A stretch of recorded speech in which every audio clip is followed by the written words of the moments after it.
हम लोग कैलकुलस से स्टार्ट करेंगे और कैलकुलस का आज इंट्रोडक्शन क्लास चलेगा।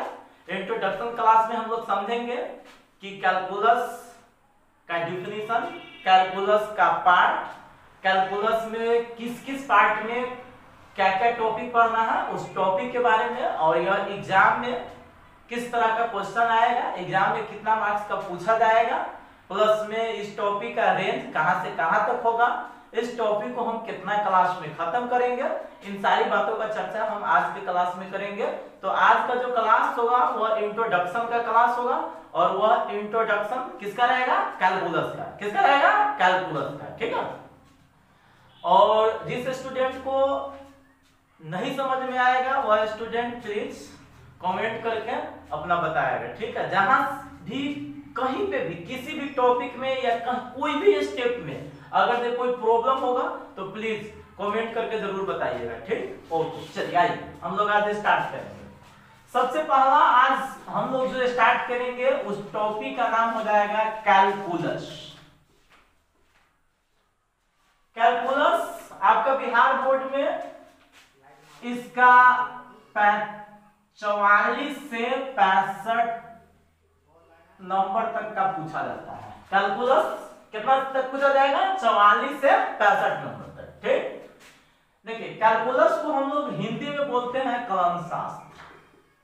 क्या बोलेंगे? कलन शास्त्र। और यह जो कलन शास्त्र क्या होता है जिसके बारे में हम लोग समझेंगे। तो सबसे पहला चीज आइए हम लोग स्टार्ट करते हैं। सबसे पहला हम लोग पढ़ेंगे डिफिनीशन, कैलकुलस का डिफिनीशन। पहले कैलकुलस का ये बात तो हम बता दिए हैं कि 44 से 65 नंबर तक पूछेगा। इसको हम लोग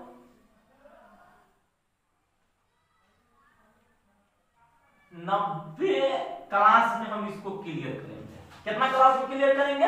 90 दिन के क्लास में हम इस टॉपिक को क्लियर कर देंगे। पूरा आपका टॉपिक खत्म हो जाएगा 90 दिन के क्लास में। यह टॉपिक आपका खत्म हो जाएगा, अर्थात लगभग यह आपको 60 घंटा का टॉपिक है। या 60 घंटा के आपको पूरा टॉपिक 60 घंटे के पूरा क्लास में आपका यह कैलकुलस 12 बेस से आपका खत्म हो जाएगा। ठीक। तो आइए हम लोग चलते हैं। सबसे पहला डिफिनीशन ऑफ कैलकुलस। कैलकुलस कहते हैं किस? कैलकुलस, कैलकुलस को हम लोग हिंदी में क्या बोलते हैं? कलन शास्त्र। सबसे पहला देखिए क्या हुआ कि सबसे पहले हम लोग कोई भी स्ट्रेट लाइन था, कोई स्ट्रेट लाइन हो, उस स्ट्रेट लाइन को हम ऐसे मान लेते हैं कि कोई स्ट्रेट लाइन होगा या कोई L1 कोई रेखा होगा, L1 कोई रेखा होगा जो एक्स एक्सिस के पॉजिटिव एंगल के साथ 45 डिग्री का एंगल बनाता है। कितना? 45 डिग्री का एंगल बनाता है। तो हम 11th क्लास में एक टॉपिक के बारे में पढ़े हैं जिस टॉपिक का नाम होता है स्लोप। स्लोप को हम लोग हिंदी में क्या बोलते हैं? ढाल। स्लोप को हम लोग हिंदी में क्या बोलेंगे? ढाल। देखिए समझिएगा सवाल में। जैसे मान लेते हैं यह एक स्ट्रेट लाइन हो गया। यह स्ट्रेट लाइन कितना डिग्री का एंगल बनाता है? 45 डिग्री। किसके साथ? एक्स एक्सिस के साथ। किसके साथ? एक्स एक्सिस के। अब किस डायरेक्शन में? तो पॉजिटिव डायरेक्शन में। तो हम लोग पढ़े हुए थे स्लोप का डिफिनीशन कि यदि कोई लाइन एक्स एक्सिस के पॉजिटिव डायरेक्शन के साथ थीटा एंगल बनाता हो तो हम लोग बोले हुए थे कि tan थीटा को हम लोग क्या बोलते हैं? स्लोप बोलते हैं। और इसे हम लोग कौन चीज से डिनोट करते हैं? m से। अर्थात m इक्वल टू क्या होता है? tan theta. m equal to tan theta. m equal to क्या होगा? tan theta. तो यहाँ पे हम लोग समझ लेंगे। तो यहाँ पे हम लोग m निकालेंगे। m का फॉर्मूला हम लोग जानते हैं क्या? tan theta. यहाँ पे हम लोग क्या काम करेंगे? tan थीटा के जगह पर डालेंगे कितना? 45 डिग्री। तो tan 45 का जो वैल्यू होता है वो कभी होता है 1। अर्थात इस लाइन का जो स्लोप हो गया वह कितना हो गया? 1 हो गया। अच्छा, तो यह स्ट्रेट लाइन को जैसे मान लेते हैं यह एक स्ट्रेट लाइन हो गया AB, और इसको कितना भी पार्ट में अगर डिवाइड किया जाए, जैसे मान लेते हैं वो AB से बना AC, CD और DB बना, DE और EB बना। बहुत सारा यह स्ट्रेट लाइन में डिवाइड कर सकते हैं, बट सबका स्लोप सेम होगा, 1 होगा। जैसे कोई पूछेगा AC का स्लोप तो 1, CD का स्लोप तो 1, DE का स्लोप तो 1, EB का स्लोप तो 1, क्योंकि स्ट्रेट लाइन एक ही डायरेक्शन में मूव करता रहता है। यह कभी भी अपना का डायरेक्शन को चेंज नहीं करता है, इसीलिए इसका स्लोप हमेशा 1 होगा, अर्थात इसका स्लोप कभी भी नहीं बदलता है। किसी भी स्ट्रेट लाइन का स्लोप एक ही होता है। अगर इस स्ट्रेट लाइन को आप कितना भी पार्ट में अगर आप डिवाइड कीजिएगा तो इसका स्लोप हमेशा क्या होगा, 1 ही होगा, याद रखिएगा, ठीक है। तो यहां तक तो हम लोग पढ़ चुके हैं। अब देखिए, ध्यान दीजिएगा, अब यहाँ पे तो हम लोग अभी स्ट्रेट लाइन के बारे में चर्चा किए हैं, आगे हम लोग चर्चा करेंगे। देखिए यहाँ पे हम लोग क्या काम करेंगे, जो समझिएगा समझ में। देखिए जैसे मान लेते हैं कोई कर्व लाइन, यह क्या हो गया, कर्व लाइन। कर्व लाइन को हम लोग कहते हैं वक्र रेखा। क्या बोलते हैं, वक्र रेखा। तो यह कोई वक्र हो गया, इस वक्र को अभी फिलहाल हम लोग मान लेते हैं L1 कोई वक्र है। तो यहाँ पे आप समझिएगा, इसका जो होता है एंगल हमेशा बदलता रहता है। एंगल हमेशा क्या करता रहता है, बदलता रहता है। यहाँ पे अलग एंगल होगा, यहाँ पे अलग एंगल होगा, यहाँ पे अलग एंगल होगा, यहाँ पे अलग एंगल होगा। हमेशा ये बात दिमाग में रखेगा। तो जैसे मान लेते हैं यहाँ पे अगर एंगल θ1 होगा तो यहाँ पे एंगल कितना होगा, θ2, यहाँ पे एंगल θ3। अब यहाँ पे जैसे इस स्ट्रेट लाइन को हम लोग मान लेते हैं A B C D E, तो यहाँ पे अगर हम लोग m निकालेंगे तो सबसे पहला का क्या हो जाएगा, tan θ1, क्या होगा, tan θ1। दूसरा का निकालेगा तो m बराबर क्या हो जाएगा, tan θ2, क्या होगा, tan θ2। तीसरा का निकालेंगे तो क्या हो जाएगा, tan θ3।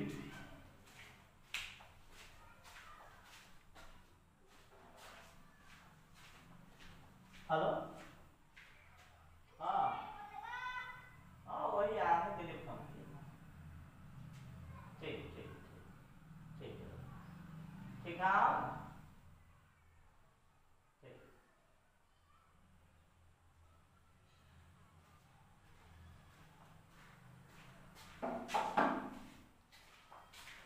तो अभी हम लोग क्या चर्चा कर रहे थे कि यहाँ पे स्लोप सबका क्या हो रहा है, अलग अलग हो रहा है। तो यहाँ पे जब भी स्लोप कोई भी चीज अगर बदलता है तो उसको हम लोग वेरिएबल बोलते हैं। क्या बोलते हैं, variable.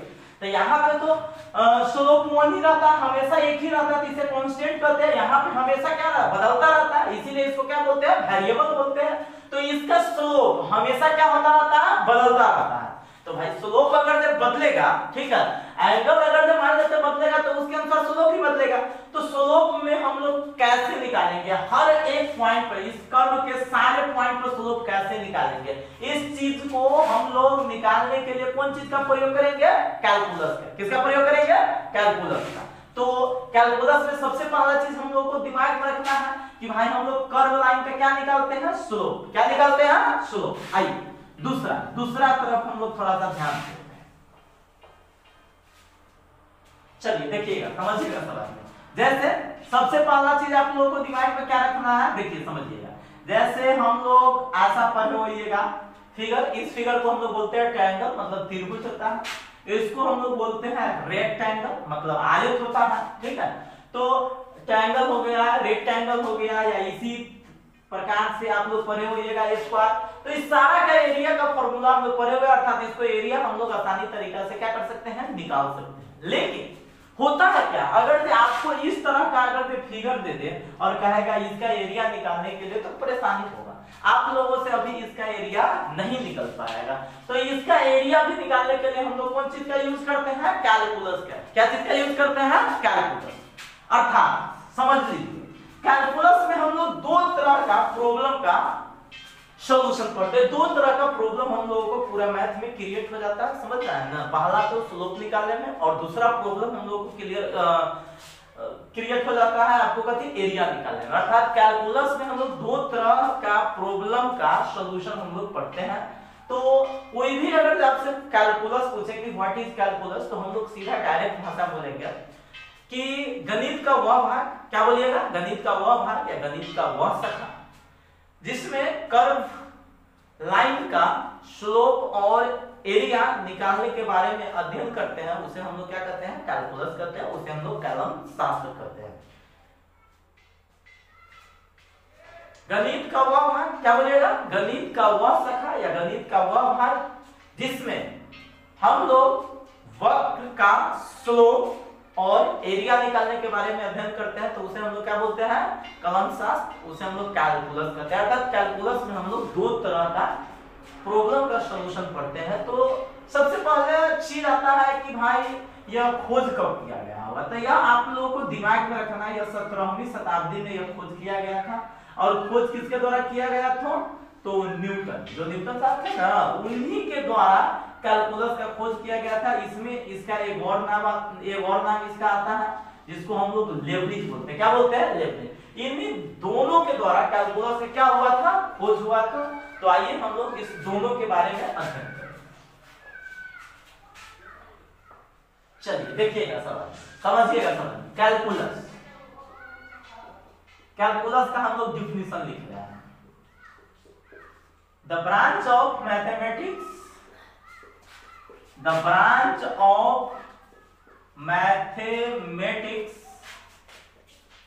In which we study. देखिए कैलकुलस के बारे में हम लोग बोल रहे हैं। The branch of mathematics in which we study about the slope and area of curved line is called calculus.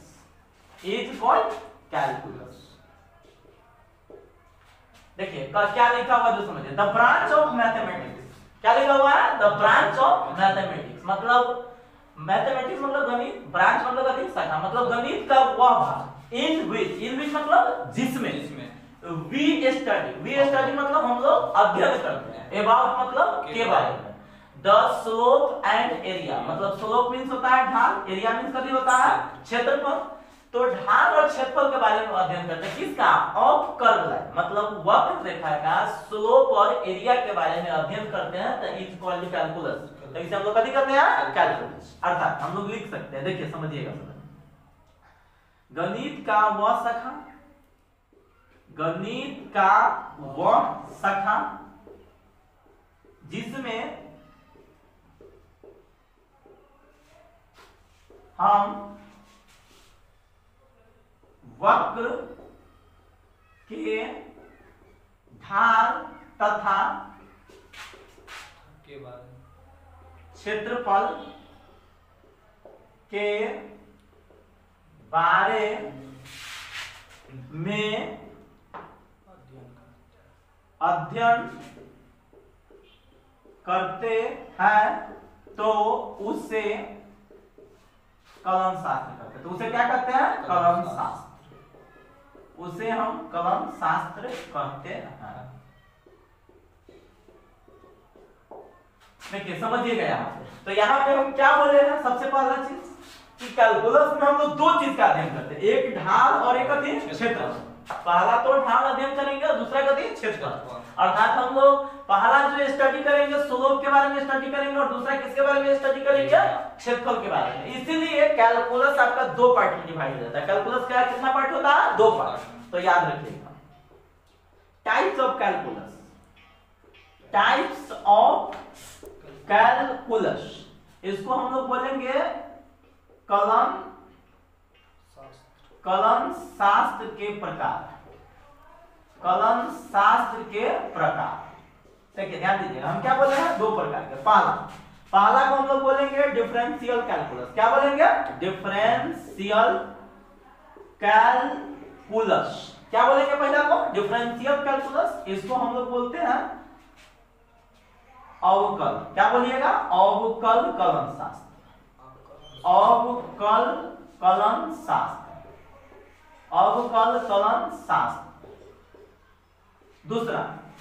दूसरा हम लोग पढ़ेंगे इंटीग्रल कैलकुलस।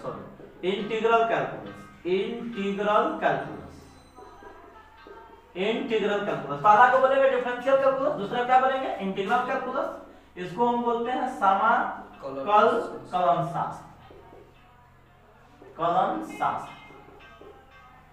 तो हम लोग क्या करेंगे? बारी बारी से हम लोग एक एक करके इस दोनों का स्टडी करेंगे। बट पहले हम लोग डिफरेंशियल कैलकुलस का स्टडी करेंगे, इसके बाद हम लोग इंटीग्रल कैलकुलस का स्टडी करेंगे। तो डिफरेंशियल कैलकुलस में बहुत सारा टॉपिक है, ठीक है।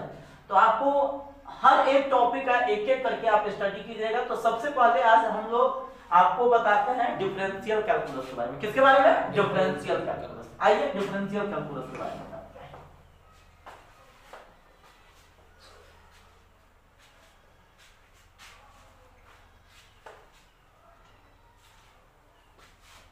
आप वीडियो को रोककर इसको स्क्रीनशॉट ले सकते हैं, ठीक है। और जहां पे भी आपको कोई प्रॉब्लम होगा तो उसको आप कमेंट के माध्यम से आप क्वेश्चन पूछ सकते हैं। चलिए आइए हम लोग स्टार्ट करते हैं। अगला आज हम लोग स्टडी करेंगे डिफरेंशियल कैलकुलस। किसके बारे में? Differential calculus. Differential calculus. Differential calculus इसको हम लोग बोले हुए थे कथी? अवकल कलन शास्त्र। चलिए समझते हैं इसके बारे में। हम लोग क्या कर रहे हैं आज? डिफरेंशियल कैलकुलस, जिसको हम लोग क्या बोलेंगे? अवकल कलन शास्त्र। तो सबसे पहला चीज समझिए, हम बोले हुए थे क्या चीज कि कैलकुलस में हम लोग कौन कौन चीज का स्टडी करते हैं? Slope and area. किसके किसके बारे में अध्ययन करेंगे? स्लोप एंड एरिया, मतलब ढाल और क्षेत्रफल। तो सिंपल सी बात समझ, सिंपल भाषा में समझ लीजिए कि जिसमें हम लोग स्लोप का स्टडी करेंगे उसे बोलेंगे डिफरेंशियल कैलकुलस, और जिसमें हम लोग एरिया के बारे में अध्ययन करेंगे उसे हम लोग क्या बोलेंगे? Integral calculus. देखिए समझिएगा, एकदम सिंपल सी है कि भाई कैलकुलस में हम लोग दो चीज का स्टडी करेंगे, एक स्लोप और एक एरिया। और डिफरेंशियल कैलकुलस में हम सिर्फ स्लोप का अध्ययन करेंगे, इंटीग्रल कैलकुलस में एरिया का अध्ययन करेंगे। अर्थात कैलकुलस का वह ब्रांच जिसमें हम स्लोप के बारे में अध्ययन करेंगे उसे हम लोग बोलेंगे डिफरेंशियल कैलकुलस, और कैलकुलस का वह ब्रांच जिसमें एरिया के बारे में अध्ययन करेंगे उसे हम लोग क्या बोलेंगे? Integral calculus. तो आइए स्टार्ट करते हैं।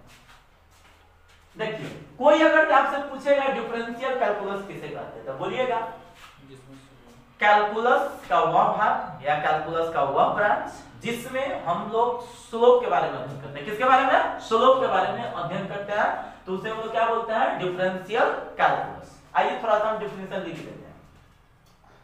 The branch of calculus in which we study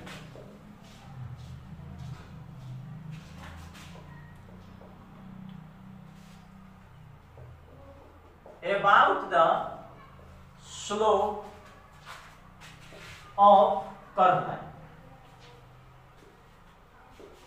Curve line is called differential calculus. Is called differential calculus.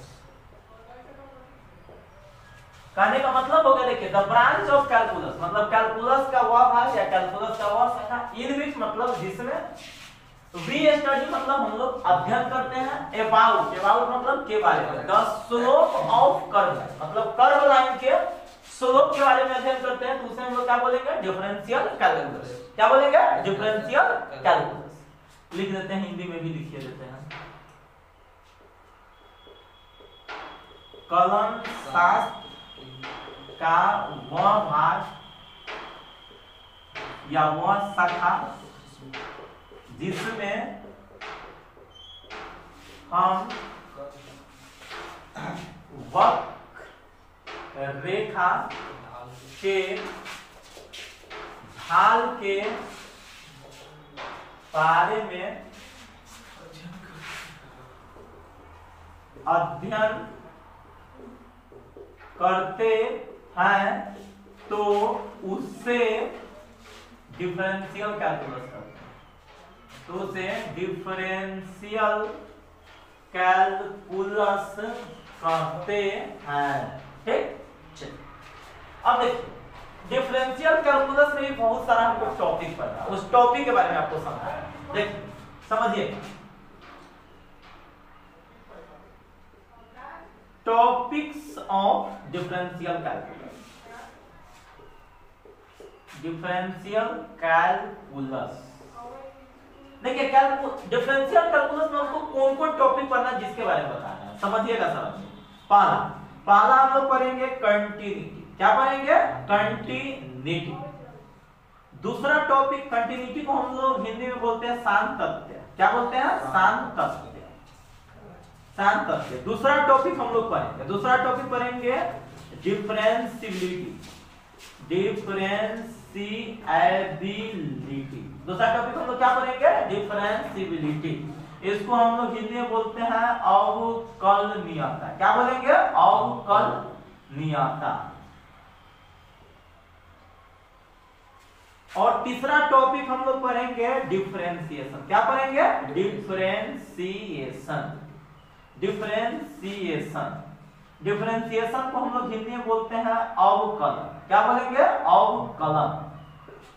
Differentiation आपका दो टाइप का हो जाता है। पहला टाइप जिसको हम लोग बोलते हैं फर्स्ट ऑर्डर डेरिवेटिव। क्या बोलते हैं? First order derivative.